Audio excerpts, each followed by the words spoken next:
Assalamu alaikum. Welcome back to Dailydishes. ഇന്ന് ഞാൻ നല്ലൊരു മാംഗോ ഐസ്ക്രീമാണ് തയ്യാറാക്കുന്നത്. സാധാരണ ഐസ്ക്രീമൊക്കെ തയ്യാറാക്കിയെടുക്കുന്നത് ക്രീമൊക്കെ നന്നായിട്ട് ബീറ്റ് ചെയ്ത് ചേർത്തിട്ടൊക്കെയാണ്. അപ്പോൾ നമ്മളിന്ന് തയ്യാറാക്കിയെടുക്കുന്ന ഐസ്ക്രീമിലേക്ക് നമുക്ക് ക്രീമോ കണ്ടൻസ്ഡ് മിൽക്കോ ഒന്നും ആവശ്യമില്ല കേട്ടോ. നമ്മളെ വീട്ടിലൊക്കെ എപ്പോഴും കാണുന്ന കുറച്ച് ഇൻഗ്രീഡിയൻസ് മതി നമുക്കിത് തയ്യാറാക്കിയെടുക്കാൻ. പിന്നെ ഇത് തയ്യാറാക്കിയെടുക്കാൻ ബീറ്ററിൻ്റെ ഒന്നും ആവശ്യമില്ല കേട്ടോ. ഒരു 5-6 മിനിറ്റ് കൊണ്ട് തന്നെ നമുക്കിത് തയ്യാറാക്കിയെടുക്കാം. പിന്നെ ഇത് സെറ്റായി വരാൻ കുറച്ച് സമയം വേണ്ടി വരും. അപ്പോൾ നമുക്കിത് എങ്ങനെയാണ് തയ്യാറാക്കിയെടുക്കുന്നതെന്ന് നോക്കാം. അപ്പോൾ ഞാനിത് തയ്യാറാക്കാൻ വേണ്ടിയിട്ട് ഒരു പാത്രം അടുപ്പത്ത് വെച്ചിട്ടുണ്ട്.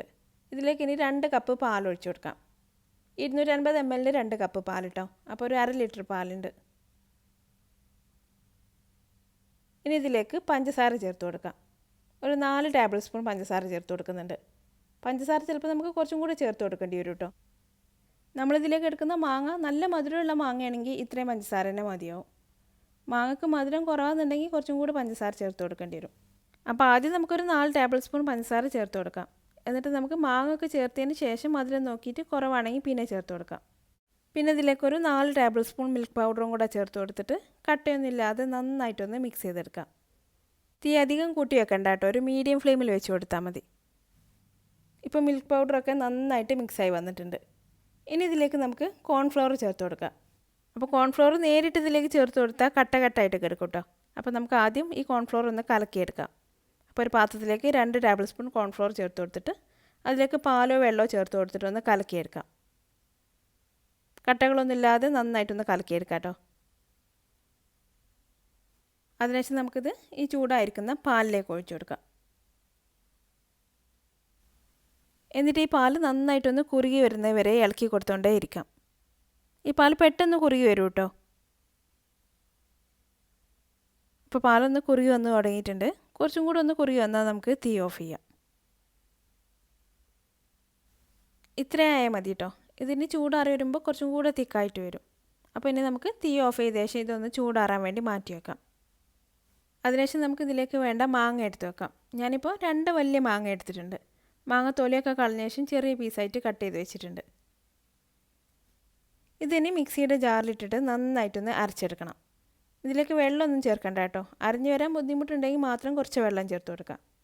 എന്നിട്ടിത് നല്ല പേസ്റ്റ് ആക്കിയിട്ടൊന്ന് അരച്ചെടുക്കാം. ഇതിപ്പോൾ ഞാൻ അരച്ചെടുത്ത് വെച്ചിട്ടുണ്ട്. ഇതുപോലെ നല്ല പേസ്റ്റായിട്ട് വരണം. നമ്മളെടുത്തുള്ളത് നല്ല നാരൊക്കെ ഉള്ള മാങ്ങയാണെങ്കിൽ ഇതൊന്ന് അരച്ചെടുക്കാൻ കൂടി ചെയ്യണം കേട്ടോ. ഇതിലിപ്പോൾ അധികം നാരൊന്നും ഇല്ലാത്തതുകൊണ്ട് ഞാൻ അരച്ചെടുക്കുന്നൊന്നുമില്ല. ഇനി ഇതിലേക്ക് നമ്മൾ നേരത്തെ ചൂടാറാൻ വെച്ചിട്ടുള്ള പാലിൻ്റെ മിക്സ് ചേർത്ത് കൊടുക്കാം. നന്നായിട്ട് ചൂടാറിയ ശേഷം ചേർത്ത് കൊടുക്കാം കേട്ടോ. ഇതിപ്പോൾ നന്നായിട്ട് ചൂടാറി കുറച്ചും കൂടെ ഒക്കെ ഒന്ന് കുറുകി വന്നിട്ടുണ്ട്.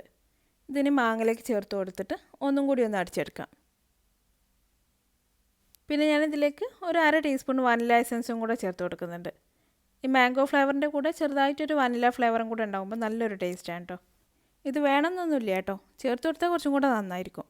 ഇനി ഇതൊന്ന് അടിച്ചെടുക്കാം. ഇതിപ്പോൾ ഞാൻ അടിച്ചെടുത്ത് വെച്ചിട്ടുണ്ട്. ഇതിപ്പോൾ നല്ല ക്രീമി ആയിട്ട് വന്നിട്ടുണ്ട്. ഇനി നമുക്കിതൊരു പാത്രത്തിലേക്ക് ഒഴിച്ചു കൊടുക്കാം. ഞാനിത് അതുപോലൊരു പാത്രം എടുത്ത് വെച്ചിട്ടുണ്ട്. ഇനി ഇതിലേക്ക് ഒഴിച്ചു കൊടുക്കാം.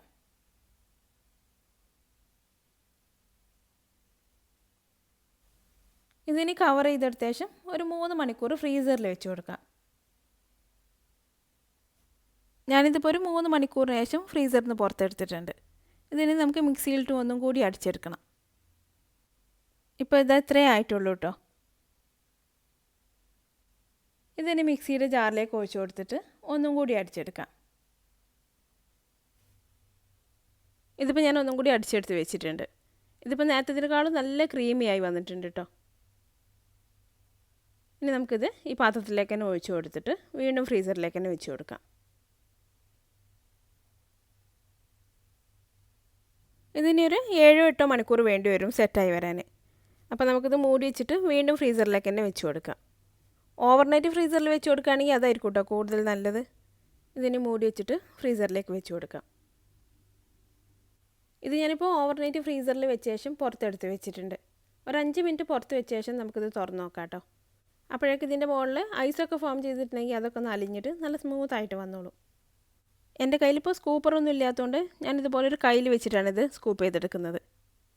പിന്നെ നമ്മളിതിൽ കളറൊന്നും ചേർത്ത് കൊടുക്കാത്തതുകൊണ്ട് നമ്മളെടുക്കുന്ന മാങ്ങയുടെ കളറിനനുസരിച്ചിരിക്കും കേട്ടോ നമ്മുടെ ഐസ്ക്രീമിൻ്റെ കളറും. ഇപ്പോൾ ഞാനിത് സ്കൂപ്പ് ചെയ്തെടുത്തിട്ടുണ്ട്. അപ്പോൾ നമ്മുടെ ഐസ്ക്രീം റെഡി ആയിട്ടുണ്ട്. നല്ല ക്രീമി ആയിട്ട് ഇരിക്കുന്നുണ്ട് കേട്ടോ. ഇതിനെ ഒരു പാത്രത്തിലേക്ക് ഇട്ട് കൊടുക്കാം. അപ്പം നമ്മളെ വീട്ടിലൊക്കെ ഉണ്ടാകുന്ന ഇൻഗ്രീഡിയൻസ് വെച്ചിട്ട് ഈസി ആയിട്ട് തയ്യാറാക്കിയെടുക്കാൻ പറ്റുന്ന ഈ ഐസ്ക്രീം എല്ലാവരും ഒന്ന് തയ്യാറാക്കി നോക്കിയിട്ട് അഭിപ്രായം എന്നെ കമൻറ്റിലൂടെ അറിയിക്കാൻ മറക്കരുത്. നിങ്ങൾക്ക് എൻ്റെ വീഡിയോ ഇഷ്ടമായാൽ ലൈക്ക് ചെയ്യാനും ഷെയർ ചെയ്യാനും കമൻറ്റ് ചെയ്യാനൊന്നും മറക്കരുത്. അപ്പോൾ അടുത്ത നല്ലൊരു റെസിപ്പി ആയിട്ട് വീണ്ടും കാണാം. Thanks for watching this video.